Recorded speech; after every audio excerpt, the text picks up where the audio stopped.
À seulement 30 ans, Mohamed Bouafsi incarne la relève du journalisme français. Chroniqueur dans l'émission C'est à vous aux côtés d'Anne-Elisabeth Lemoine sur France 5, le jeune homme a été journaliste sportif sur RMC et BFM TV pendant plusieurs années. Il est d'ailleurs à l'origine du documentaire Les Bleus et l'Elysée diffusé ce dimanche 20 novembre sur France 5 à l'occasion de l'ouverture de la Coupe du Monde qui se tient au Qatar jusqu'au 18 décembre prochain. Mais derrière le professionnalisme et le sourire angélique de ce jeune homme de 30 ans se cachent des blessures d'enfance.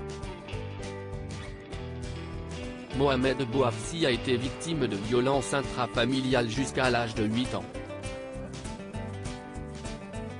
Un souvenir traumatisant qui avait fait l'objet d'un témoignage paru dans le livre Rêve et sous les coups, Larousse, édité en novembre 2021.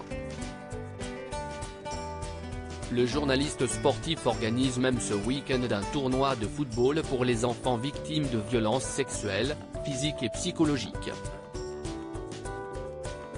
Un tournoi qui se tient au jardin d'acclimatation et au Stade de France. Si est-il le projet de ma vie, s'est-il expliqué dans un portrait que lui consacre Le Figaro dans son édition du 19 novembre.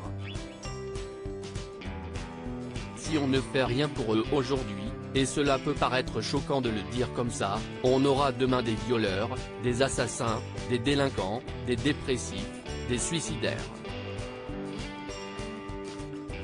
Et des prisons encore plus remplies. Il faut protéger ces enfants, les sortir de leur milieu mais aussi leur donner des moments d'évasion, de bonheur. Le 11 septembre, si est ta faute, t'es le fils de Ben Laden. En parlant de violence, le chroniqueur de C'est à vous en a profité pour glisser une anecdote qui remonte à ses années de collège. Le fils d'un acteur célèbre m'avait insulté, tapé, et avait écrit dans mon agenda Harry Potter, le 11 septembre, si est ta faute, t'es le fils de Ben Laden, s'est-il souvenu.